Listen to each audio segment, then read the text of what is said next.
من زۆزەک ئەحمەد ناسراو بە زۆزە قەرەداغی ساڵی 1970 لە سلێمانی لە خێزانێکی ڕۆشنبیر و هونەرمەند هاتوومەتە دنیاوە. لە منداڵیدا بە هونەرەکانی نیگارکێشان و نواندن دەستم پێ کرد. پاشان لە خولێکەوە چوومە ناو بواری مۆزیکەوە. بەردەوام لەگەڵیشە سەرقاڵی نیگارکێشان بووم. هەڵبەتە ئەوانە هەمووی بەیەکەوە کاریگەری هەیە بۆ چڕبوونەوە لە هونەرا و دوجار لە تەمەنی 10 ساڵی بە دواوە دەستم کرد بە مۆزیک.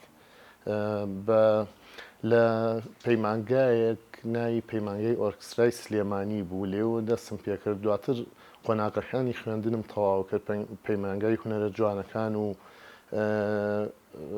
بەکەلۆریۆسم هێنا و دواتر لە بواری نووسینی شاوەک و پێویستیەک هەر لە سەرەتاوە دەستم کرد بە نووسین لە بواری مۆزیکدا و لە هەمان کاتیشدا وەکو سەرپەرشتیار و خاوەنی فێرگەیەکی تایبەتی خۆمم، وەکو پیشەش سەرپەرشتیاری پسپۆڕی مۆزیکم لە پەروەردەیە. بەڵێ خۆی پاڵنەرەکان ڕاستەوخۆ و ناڕاستەوخۆ لە خێزانەوە سەرچاواگرێت، پاشان قۆناغەکانی خوێندن. بەڵام خۆشبەختانە من باوکم شاعیر و ڕۆشنبیر و خوێنەوارێک بوو کە لە زمانەوانیان زۆر باش بوو. زۆربەی خێزانەکەشمان موزیککار و شاعیر و نووسەری تیا بوو. ئەمە هۆکارێک بوو بۆ ئەوەی کە ناڕاستەوخۆ من حەز لە بوارەکە بکەم. هەر لەو کاتەشەوە بەخۆی ئەوەی کە لە ماڵی ئێمەیە کتێبخانەی گەورەی تیا بوو، بەردەوام لە ناو خێزانەکەمانە کەسێک سەرقاڵی خوێندنەوە و نووسین بوو. من ئەوەشم تیا ڕزکا کە خەریکی نووسین بم لە بواری مۆزیکدا، بە تایبەتی کە چوومە پەیمانگا هەستم کرد یەکەم جار وەکو فەراغێک، وەکو ئەوەی کە هیچ کتێبێک نییە بە زمانی کوردی ئەو کارم کرد. دواتر ئەزمونم تیاپەیا کرد. ئەو ئەزمونە وای کرد کە وەکو نووسەرێکی مۆزیکیش کە تا ئێستا 16 کتێبم بە چاپ گەیشتووە هەر لە بواری مۆزیکدا، ئەوەی کە بڵێن لەسەر پراکتیکیشە و لەسەر مێژووی مۆسیقای جیهانیش و کۆمەڵی بابەتی مۆسیقای کوردیشە. ئەوەی کە باسە کە ڕۆشنبیر بوون زۆر گرنگە. مەرج نییە هەموو مۆزیککارێک ئەوەی کە ئامێرێک دەژەنێت ببێ بە نووسەری مۆزیکیش. بەڵام تۆ بۆ ئەوەی بتوانی داهێنەر بی، کارێکی تازە بکەی، ئەبێ ئایدیا و هەبێ، ڕۆشنبیری و هەبێ. چەند جاری کە باسم کردووە، بۆ نمونە تۆ نابێت کارێکەکەی مۆرکی میلەتێکی کە وەرەگرێ بە سوودفە وابێ نەزانی بۆچی وا دەرچووە. ئەو ڕۆشنبیربوونە وای لێکات کە تۆ بە مەبەست مۆرکێ بەکاربێنی، نەک بە سوودفە ئەوە دروست بێت. یاخود دابشکردنی مۆزیک کە کۆمەڵێ شت لە خۆیەگرێ، وەکو هارمۆنی و ئۆرکستریشن و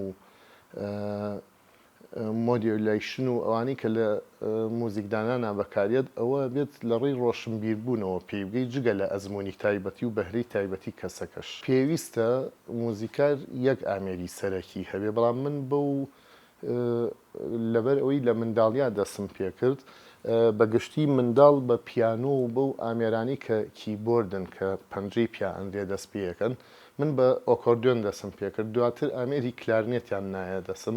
دواتر چوومە سەر کەمان و لەگەڵیشا پیانۆ ڕاهێنان مەکرد. جا گرنگی ئەمە لە چیایە؟ من بڵین ڤایۆلین کەڵم کەمانچە، ئەوە ئامێری سەرەکیمە. یەکشت زۆر گرنگە. من لەبەرەوەی ئەو ئامێرانم تاقی کردەوە، گرنگیەکی زۆری هەبوو بۆ مۆزیکدانان. مەسەلەن بەهۆی کلارنێتەوە دواتر زانیم چۆنی ئامێرە فودارەکان لە دانرایەکا جێ بکەمەوە. ئەوە زۆر گرنگە ئەو ئەزمونە. پێشتر لە چەند خولێکا بەشداریم کردووە وەکو مامۆستا، بەڵام ئەم فێرگە تایبەتی خۆم تەقریبەن 5 ساڵێکە بێ هەمە بڵین لە سلێمانی. فێرخواز لە تەمەنی 5 ساڵەوە وەرەگرێ و هەموو تەمەنەکانی تایە، تەقریبەن تایەتی مەسەلەن ئەندازیارە، پزیشکە، ئارەزومەندە، حەزەکات بزانێت ئەتوانێت فێری مۆزیک بێت. تەمەن ڕێگر نییە، بەڵام ئەبێت پلانی هەبێ ئەو کەسی کە چۆتە ژیانی پیشەیی و تەمەنێکی بەڕێ کردووە. بەڵام ئێمە یەک گرفتمان هەیە وەکو کۆمەڵگای کوردی کە هەمیشە من بیری لێ یەکەمەوە ئەوەی لێرە زانکۆیە کۆلێجە شتێک تەواوەکە ئیتر جگە لە ئیشەکەی خۆی هیچی کە فێر نابێت زۆرینەی خەڵکوان نەک هەموو کەسێ هەیە مەسەلەن کۆمپیوتەر فێر نەبوویتر دەستی بۆ نابە مەسەلەن چەند وەخت ئەڵێ حەزمە کرد تۆزێ پیانۆ بزانم ئەو تۆزە پیانۆیە هەوڵ نایە فێر بێت یاخود باسی کۆمپیوتەرم کرد پرۆگرامێکە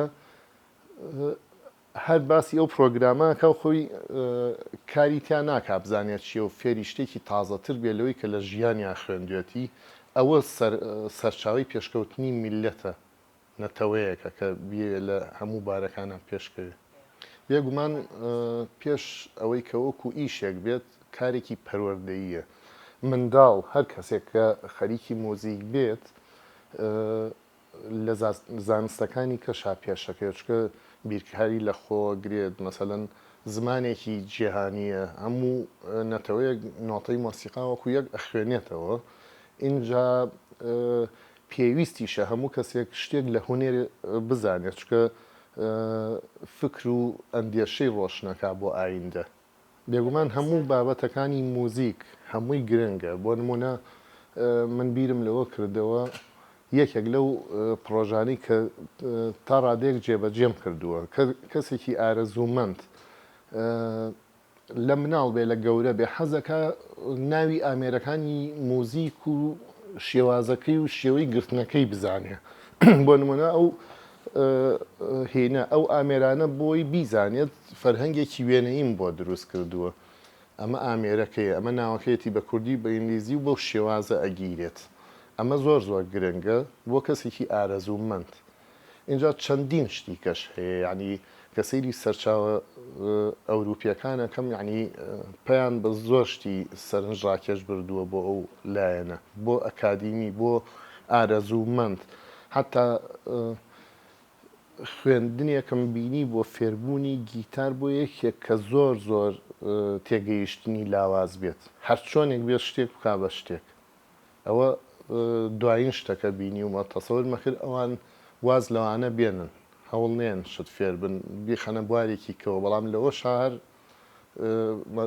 مەبەستم دەوڵەمەنی سەرچاوەیە ڕاستیەکەی تۆ زێبەرپرسیارەتی ئێرە جیاوازترە لە ڕووی هوەریەوە چونکە زیاتر کاری پیشەییە بەسەرکردنەوە و گرنگیدان بە مافی هونەرمەندان و دەسەبەرکردنی داخوازیەکانیانە بەڵام لە ئیسایە بەهۆی بارودۆخەوە بەو شێوەیە ناتوانین کە پڕاوپڕ ئێمە بتوانین ڤیستیڤاڵ و ئاهەنگ و کۆنسرتی تایبەت لە ڕێی ئەم سندیکایەوە بکەین بەڵام وردە وردە هەر بەردەوامین لە هاوکاریکردنی سەپۆرتکردنی کاری هوەری لە نووسینە کتێبێکم بەدەستەوەیە کە لە پیاچوونەوەیان